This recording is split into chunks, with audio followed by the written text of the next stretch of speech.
Остануваме се уште на нашите изјави да го очекуваме мандатот од господинот Иванов. Секој друг, па дури и коментар, е непотребен во моментот за Република Македонија. Стоиме на таа опција и уште еднаш апелираме и уверуваме дека треба да се следи оно што е пракса, церемонијалната и формална улога. Председателот на државата треба да исполни, да го даде мандат. Секако и наетот ќе ја носи Македонија кон лоша идеја.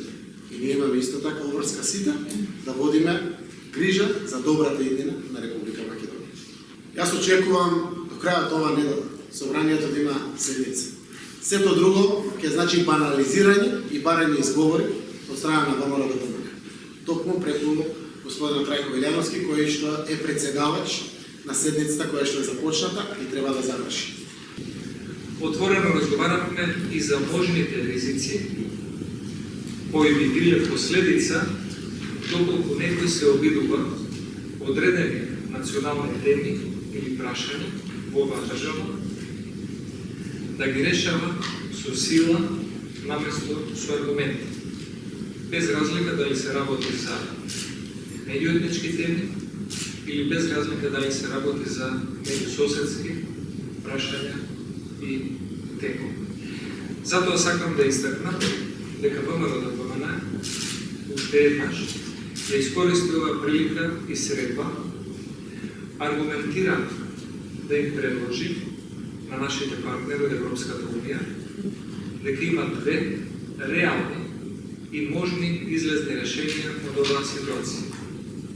Првото можно решение е господинот Заев, доколку сака да формира влада, истата да не биде програмски уценувана со платформи од туѓи држави, јавно да се откаже и да ги отфрли туѓите платформи, и во тој случај ќе може со една малцинска влада да се посвети на проекти кои што граѓаните ги гласале на изборите.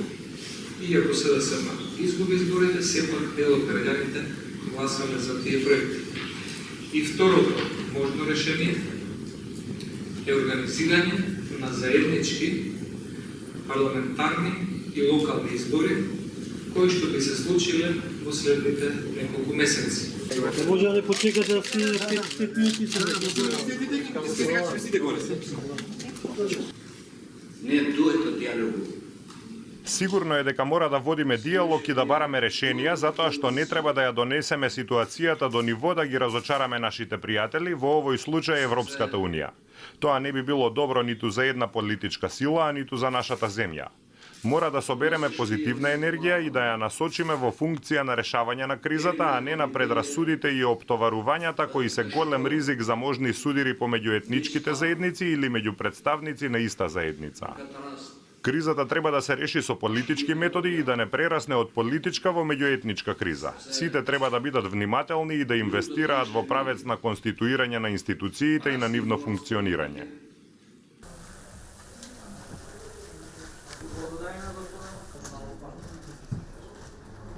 Комесарот Хане подржува во нашите постапки кои одат во формирање на една влада која во моментот ја има поддршката од 67 пратеници, да се формира собранието, да се избере председателот на собранието, да се побара уште еднаш од председателот да се додели мандатот и да почнат преговорите за состав на новата влада, за да може после таа влада да рефлектира и да го реализира програмот за враќање на државата во евроинтеграцијскиот процес.